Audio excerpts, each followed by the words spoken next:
Confirmo si se escucha, veo que sí. Vamos a hacer este tema que en algún momento lo habíamos intentado hacer, pero hubo problemas para la grabación, no se escuchaba bien. El tema en sí es un poco extenso, lo vamos a abreviar al máximo, pero Juana de Ángelis, en este libro, Encuentro con la paz y la salud, nos invita a que conozcamos la génesis de toda la problemática que se presenta cuando no tenemos el suficiente crecimiento y la suficiente madurez psíquica, la madurez psicológica en los estados de niveles de conciencia.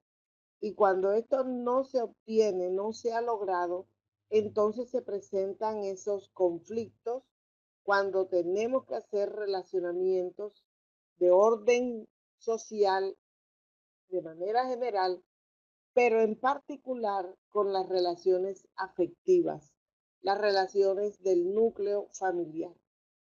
Entonces, ¿qué es lo que sucede?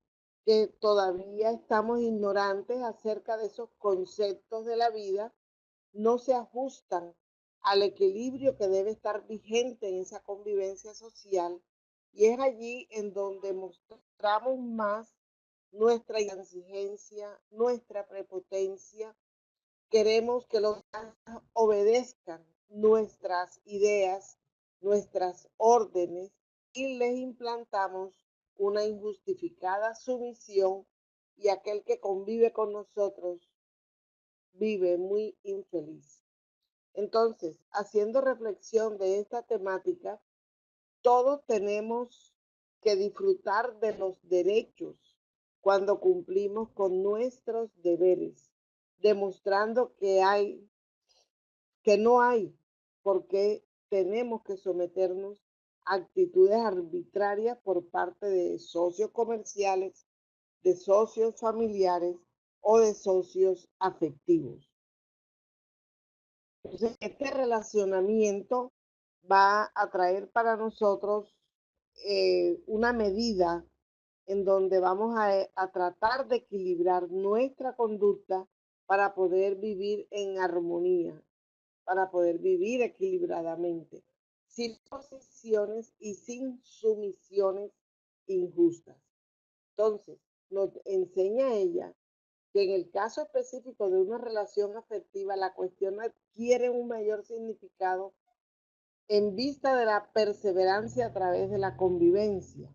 Los lazos afectivos que nos unen con nuestros familiares, cosanguíneos o familia política, tienen el condimento de que vamos a tener muchos años, muchas décadas de nuestra vida compartiendo con ellos.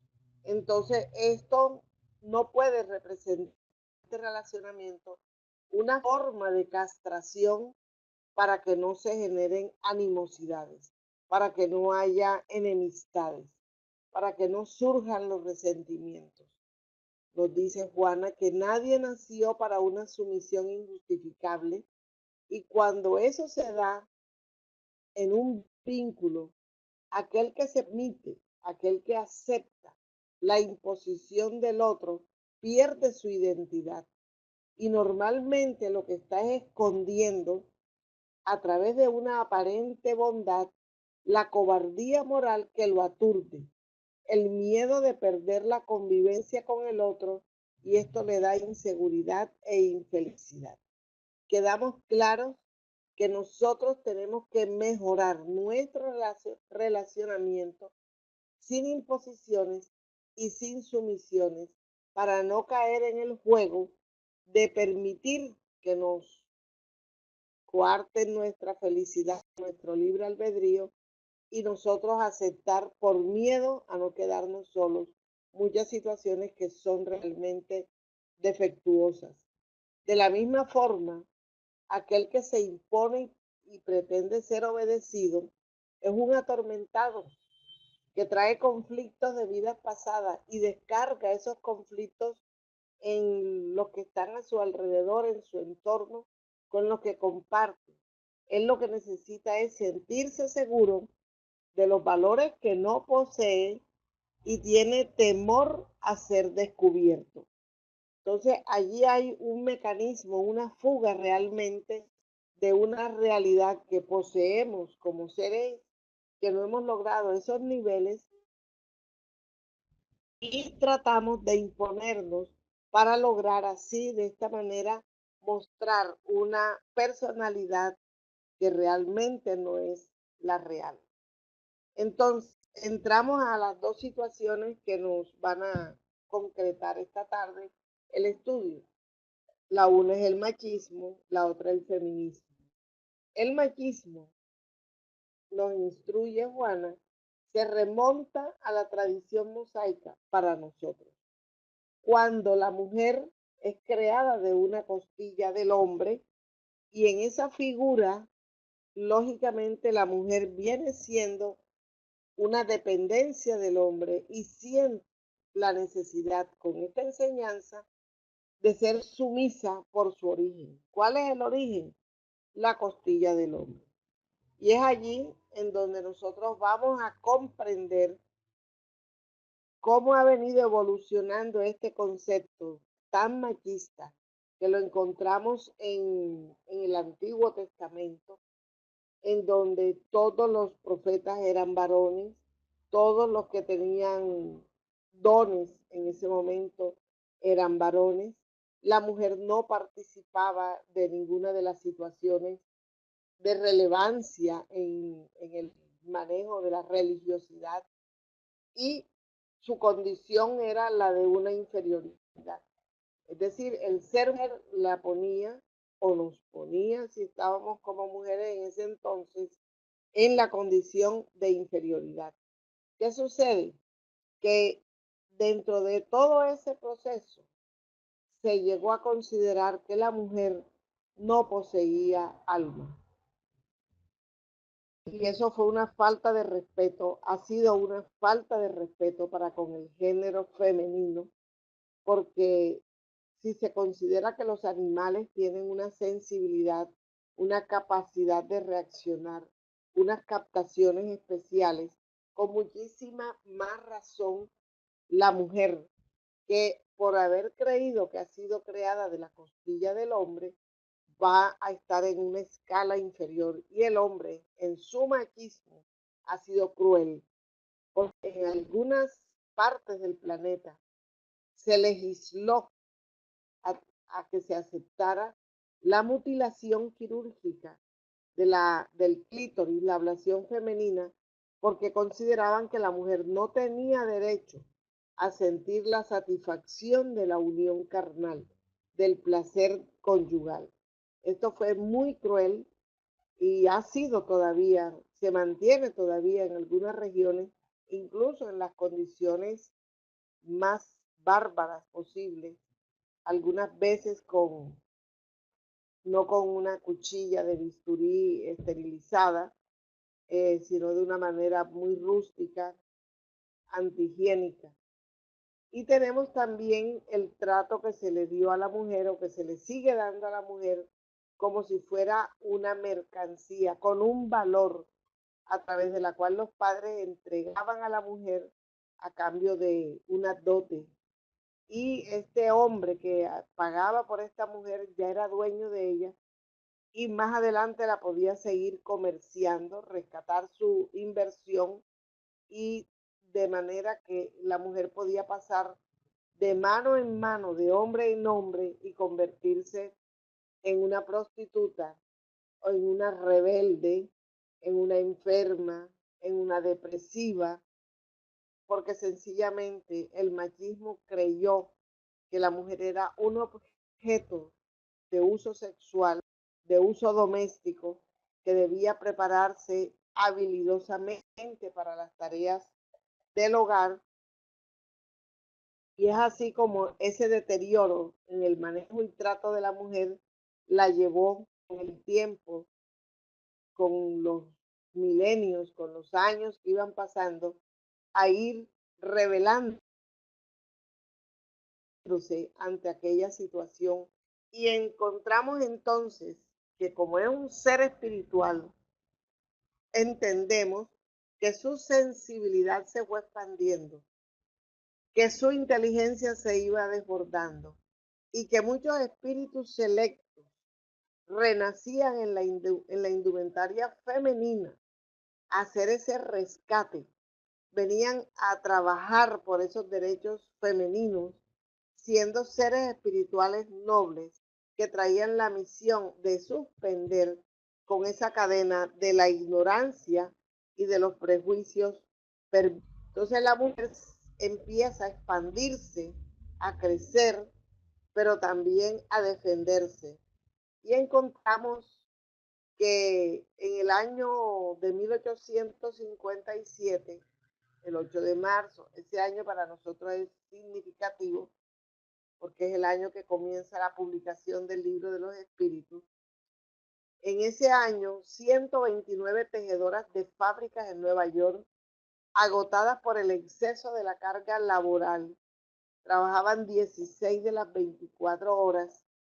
Ellas promovieron una marcha, una manifestación pacífica, pidiendo que se les redujera a 10 horas esa jornada de trabajo.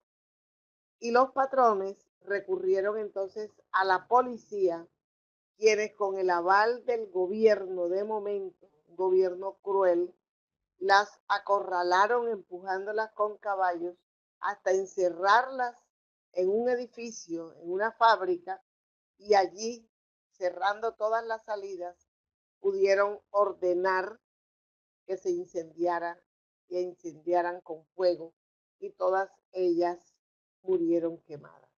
Con qué tristeza, conciencia de estos seres pasan a nuevas reencarnaciones teniendo ese sentimiento de culpa. Son hombres que más adelante van a reencarnar con dificultades patológicas muy graves, precisamente porque reconocen el error y se someten de una u otra manera a reparaciones. Tenemos en ellas, en una marcha, en una conferencia internacional de mujeres socialistas reunidas en Copenhague, se reiteró la demanda de sufragio universal que ya había sido presentada en Estados Unidos de Norteamérica para que todas las mujeres pudieran elegir y ser elegidas. Y allí en esa conferencia internacional surgió la propuesta de Clara Zetkin, quien proclamó el 8 de marzo, haciendo un homenaje a estas inmoladas mujeres, como el Día Internacional de la Mujer, y utilizaron el símbolo del lazo lila, y que se debe a que las telas que las fabricaban, estas mujeres utilizaban telas color lila, murieron en esa fábrica trabajando sobre grandes rollos de esta tela, de este color, y por eso es el símbolo de la mujer, del Día Internacional de la Mujer. Sin embargo, en ese proceso de crecimiento, muchos hombres empezaron a tratar de modificar aquella situación hacia las mujeres y comenzaron entonces a tratarlas como un objeto decorativo en el hogar.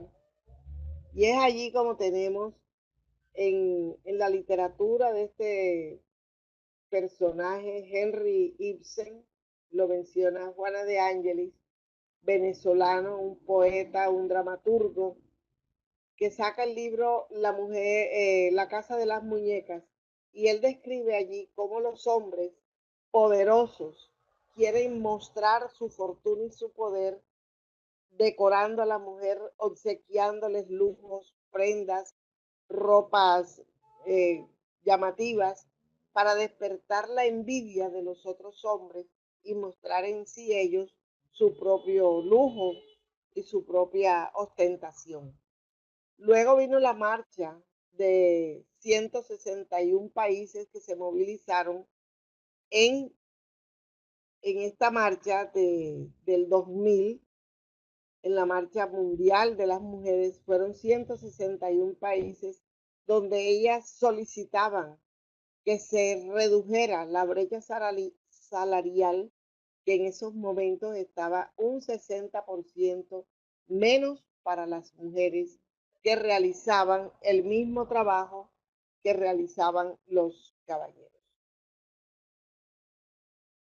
Entonces comienza ese movimiento a crecer del 2000 al 2004, al 2005, al 2007, hasta el 2017, 15 y 17, hubo ese movimiento de las mujeres que deseaban lograr su emancipación, su libertad y recuperar sus derechos. Y hay un movimiento ya casi mundialista, tanto en Francia como en España. Y tenemos que la doctrina espírita nos enseña que hay 10 leyes morales en el libro de los espíritus. Y una de ellas es la ley de libertad, como una ley inscrita en nuestra conciencia. Y es allí donde vamos a comprender que el ansia de la libertad se haya instalado en el ser humano porque constituye una de las leyes morales de la vida. El Maestro Jesús, en su diálogo con Nicodemo, cuando le hace la famosa pregunta de qué es necesario para salvarse, y él le responde, es necesario nacer de nuevo. Y Nicodemo no comprende, no entendía a qué se refería, y el maestro le aclara, después de unos minutos de silencio, de mirarlo profundamente a los ojos, de saber que lo conocía de antes, y le dice, el espíritu es libre y sopla donde quiere, de conformidad con lo que estableció Jesús. Cuando le dice el espíritu es libre, no se está refiriendo al género, sino al espíritu humano, hombre o mujer, que en su momento tiene todo el derecho de usar su libertad de pensamiento, su libertad de palabra, su libertad de acción. Y nos remite a esta reflexión en el libro de los espíritus, en la pregunta 825 que hace el maestro Carteda a los instructores. ¿Hay en el mundo posiciones en las que el hombre pueda jactarse de una libertad absoluta? Ellos responden, no. No, porque todos vosotros os necesitáis mutuamente, tanto los pequeños como los grandes. Entonces, esto hace de la sociedad un conglomerado de necesidades compartidas. Sin embargo, la mujer sigue avanzando en su emancipación, buscando su liberación, y encontramos entonces que la mujer se destaca por su maternidad, por su belleza física, por su capacidad de seducción sexual, por su astucia, su inteligencia y también por su santidad. Y nos coloca los ejemplos paralelos a estas definiciones que ella nos brinda, y encontramos en Dalila, que fue la mujer de Sansón, en Judith, una reina de la antigüedad, la reina de Saba, Teodosia, Teodora, Cleopatra con su seducción sexual, la santidad de María de Nazaret y la santidad de Santa Teresa de Ávila o Teresa de Ávila. Entonces, se van dando diferentes características en la mujer con cada una de las situaciones que ella va logrando, con la cual va impactando en su entorno, en la sociedad donde se desenvuelve. Entonces, esta feliz idea iniciada por verdaderas heroínas, algunas de las cuales fueron inmoladas, otras execradas, otras personas, encontró personalidades destacadas que unieron la inteligencia al sentimiento, demostrando que la fragilidad orgánica de ninguna manera está vinculada a la falta de valores administrativos, de conocimientos generales, de especificidad tecnológica. La diferencia entre el género femenino y el género masculino es la física, pero esa fragilidad orgánica en la mujer tiene una razón de ser. Todas ellas se convirtieron en misioneras que lucharon contra la ignorancia.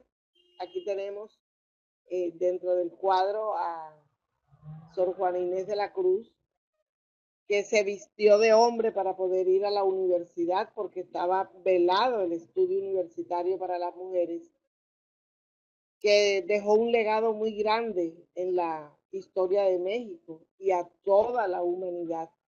Ellas se destacaron en diferentes periodos al afirmar que la biología no es una fatalidad en la definición de la capacidad mental y cultural, quebrando las primeras cadenas de intolerancia. El aspecto biológico no nos coloca a nosotros nunca por debajo de las situaciones del hombre. Incluso San Agustín, después de haberse convertido al cristianismo, él esquivaba y evitaba a las mujeres porque las consideraba objeto de pecado. Y Freud llegó a decir en una expresión casi despreciativa que las mujeres envidiábamos en la anatomía del hombre su pene, que era una cuestión de envidia, y eso también nos colocaba por debajo de la condición masculina. Ellas y muchas otras abrieron el camino para que se nos dé el respeto, y ese respeto que todas nosotras nos merecemos. En la época que fuere en que viviéramos, necesitamos llegar a ese punto de equilibrio, creciendo y madurando. Y es así como se va entonces implantando a través de las décadas el feminismo como una doctrina y movimiento social que pide para la mujer el reconocimiento de unas capacidades y unos derechos que tradicionalmente han estado reservados solo para los hombres. Y encontramos que el feminismo es un movimiento social y político que se inicia formalmente a finales del siglo XVIII. Estamos mirando entonces toda esta antigüedad. Encontramos en Francia a Olympe de Gouges, que ella, parafraseando la Declaración de los Derechos del Hombre y del Ciudadano, hace la Declaración de los Derechos de la Mujer y de la Ciudadana. Y el 26 de agosto de 1789 saca el texto fundamental de la Revolución Francesa. Es uno de los primeros documentos históricos que propone la emancipación femenina en el sentido de la igualdad de los derechos o la equiparación jurídica y legal de las mujeres con relación a los varones. Esto le costó a ella la muerte en la guillotina por el propio gobierno de Robespierre, al cual ella pertenecía y ella militaba. ¿Cómo sería de fuerte ese fanatismo por el machismo reinante en este momento? ¿Cuál es el valor de esta declaración que hace Olympe? La evolución del concepto de los derechos humanos del siglo XVI y extendido por los pensadores sociales del siglo XVII y los ilustrados del siglo XVIII son las primeras revoluciones liberales que, recogiendo en textos normativos la Declaración de los Derechos de Virginia en Estados Unidos de América, en el contexto de la independencia en 1776 y la Declaración de los Derechos del Hombre y del Ciudadano en la Revolución Francesa. En ninguno de estos documentos se consideró a las mujeres. Para nada. La Declaración de los Derechos de la Mujer y la Ciudadana constituyen por sí misma un alegato brillante y radical en favor de las reivindicaciones femeninas y una proclama auténtica de la universalización de los derechos humanos.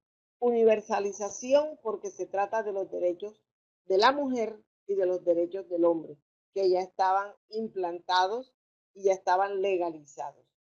Encontramos también a Simone de Beauvoir, no sé, Beauvoir, no sé si está bien pronunciado, que nace en París en 1908, desencarna en 1986, una pensadora y novelista francesa, representante del movimiento existencialista ateo y una figura muy importante en la reivindicación de los derechos de la mujer. Originaria de una familia burguesa, se destacó desde temprana edad como una alumna brillante. Estudió en la Sorbona y en 1929 conoció a Jean-Paul Sartre, con quien compartió el resto de su vida. ¿Qué importancia encontramos aquí en ella?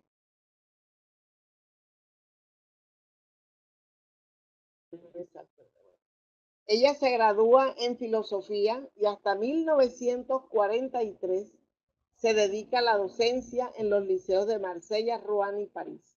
Su primera obra fue la novela La invitada, a la que siguió La sangre de los otros, y tuvo muchos otros libros. Ella atacó con dureza a la derecha francesa y asumió el papel de intelectual comprometida. En sus textos literarios revisó los conceptos de historia y personajes e incorporó desde la óptica existencialista los temas de libertad, situación y compromiso. Muy comprometida estuvo ella en esta situación. Tiene muchísimas frases, tiene muchísimas escrituras con relación, porque fue realmente una líder feminista. Y destaca esta: nadie es más arrogante, violento, agresivo y desdeñoso contra las mujeres que un hombre inseguro de su propia virilidad.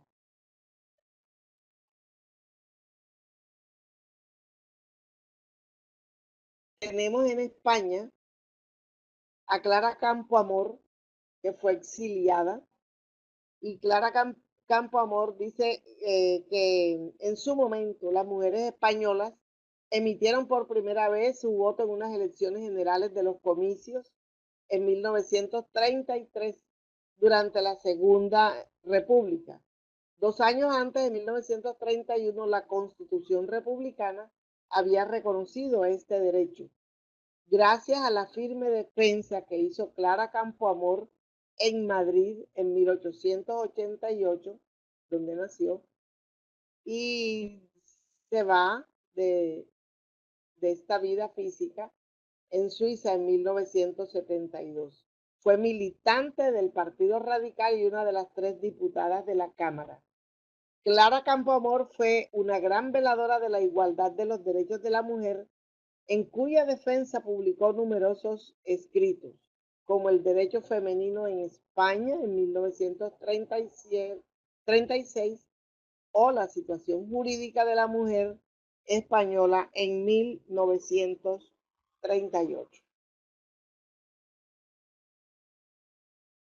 Sin embargo, hubo un hombre valiente, Nicolás de Condorcet, un filósofo ilustrado, nació en Francia en 1743 hasta 1794. Fue un teórico fundamental de la Revolución Francesa.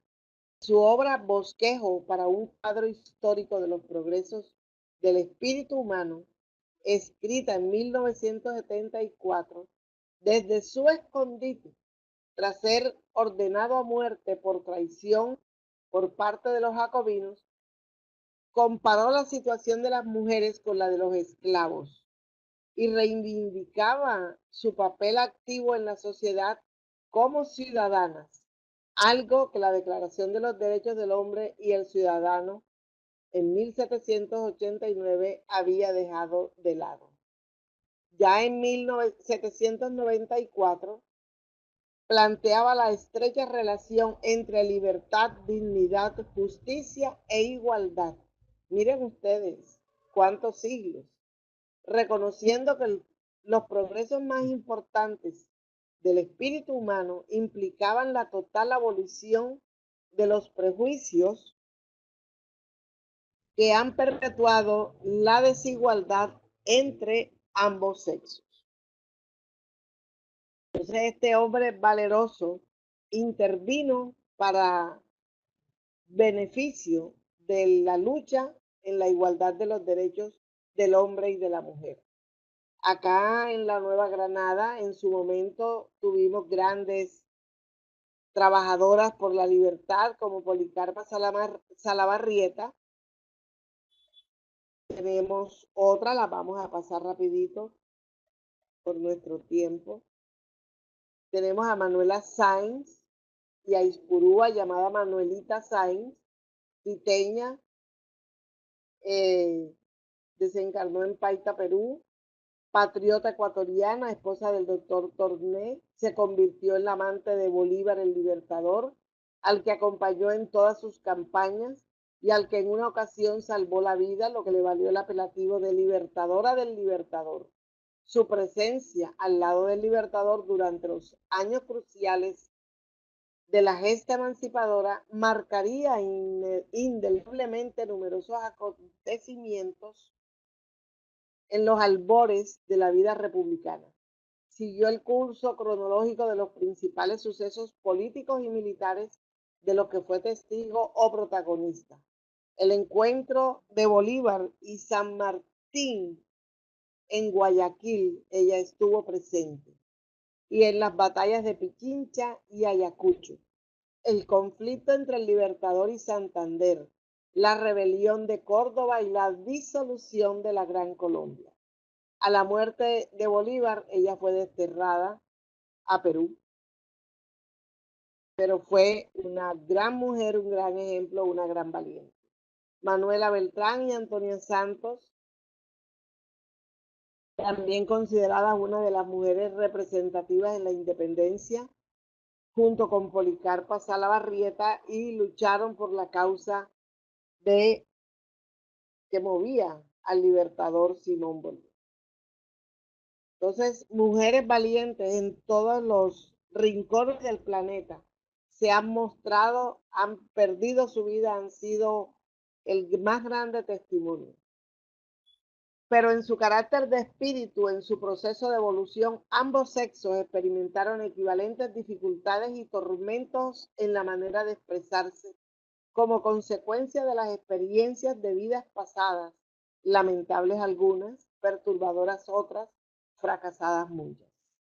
Entonces tenemos que en esas experiencias reencarnatorias nosotros hemos venido cometiendo algunos deslices, abusos, sometimientos, y es una de las razones por las cuales volvemos en el sexo diferente en el que nos hemos deslizado para poder trabajar, luchar y superar, restableciendo los daños que hemos hecho.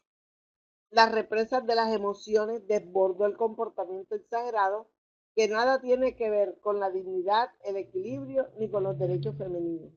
¿Por qué? Porque las mujeres, al sentirse reprimidas, entonces viene como la envidia de hacer todo lo que los hombres hacían, así fuera malo.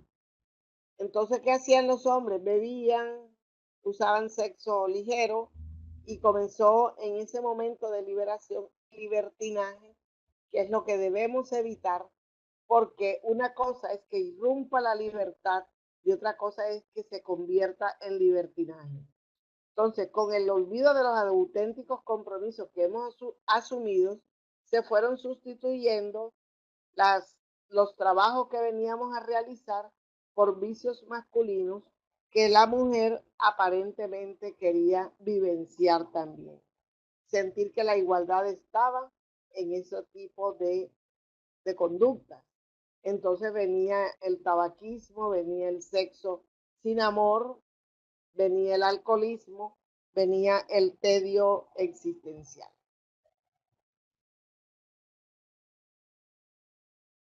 También se presentaban los síndromes de pánico, la depresión y todos aquellos conflictos asociados al miedo, a la timidez, a la discriminación. Porque todos estos procesos, después que se vivía ese libertinaje, había un desprecio por la mujer que actuaba de esa manera. No había tolerancia, no había comprensión, había abuso, y esto denigraba en ese ser espiritual que se equivocaba, porque realmente había una equivocación al respecto, pero que no se le brindaba la ayuda, y es parte de lo que le corresponde a nuestra doctrina avanzar, brindando la ayuda. Porque realmente la mujer es esencialmente madre, aunque no conciba biológicamente. Por su constitución física y psicológica, fuerte y frágil en la estructura emocional, es vigorosa y tierna por su imposición evolutiva y no debe eludir la función de procrear.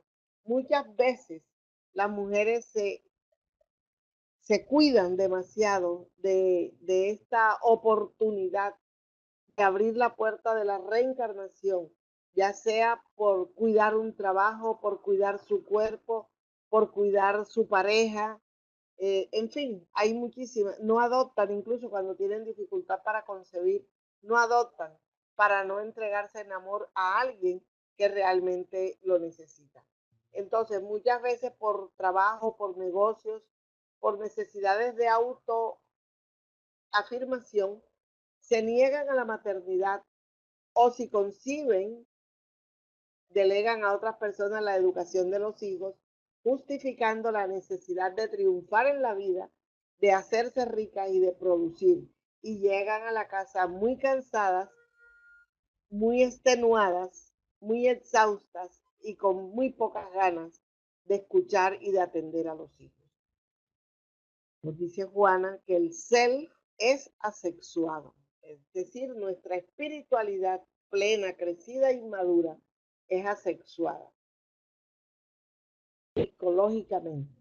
Cuando se produce el cambio abrupto de una variante de masculino a femenino y viceversa, la anatomía puede ser completamente inversa a la psicología que poseemos en ese momento.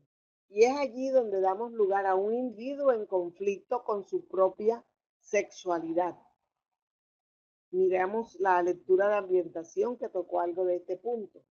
Entonces la sexualidad tiene que mirarse y tratarse con todo respeto, sin mancillarla, sino respetando el drama que traemos y las necesidades de superarnos con una conducta moral que solamente nos las brinda la moral espírita, la moral cristiana.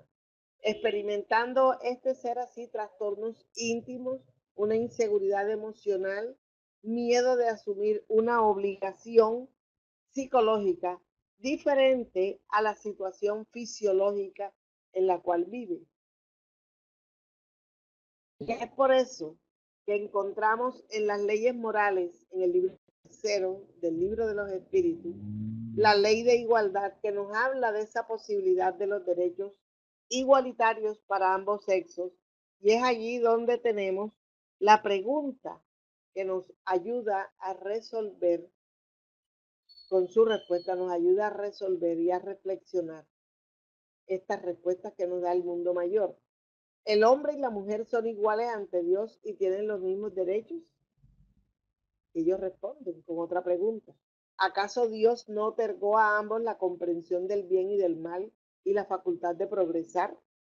Ah, entonces somos iguales ante Dios, iguales en responsabilidades e iguales en compromiso.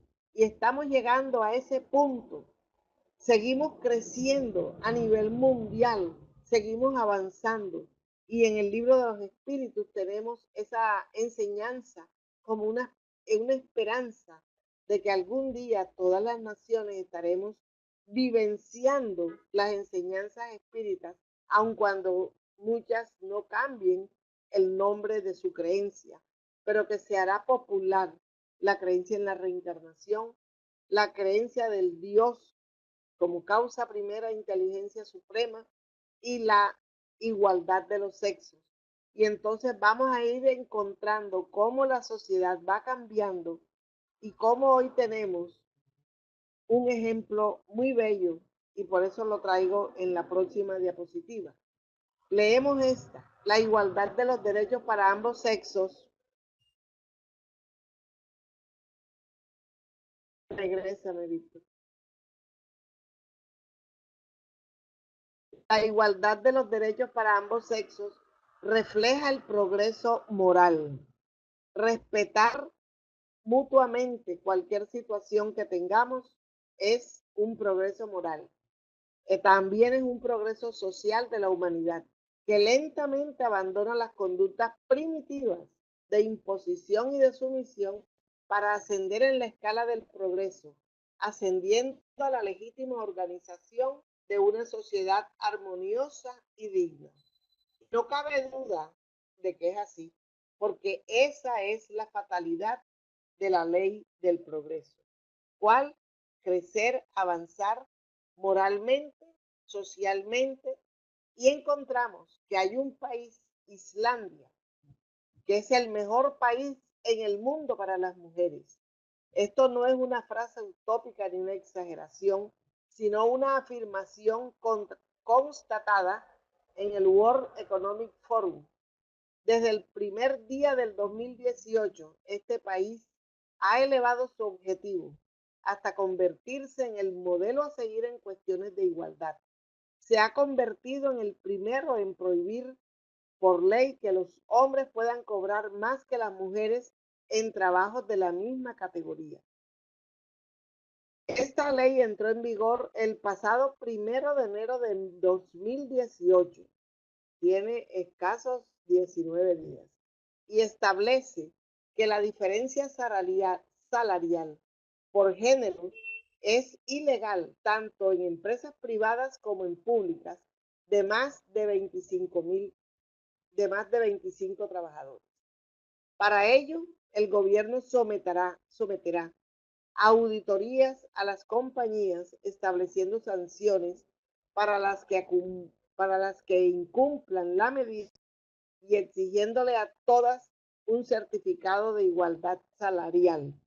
Ellos aspiran, el Estado de Islandia aspira en el 2022 como fecha límite para acabar con esa brecha salarial.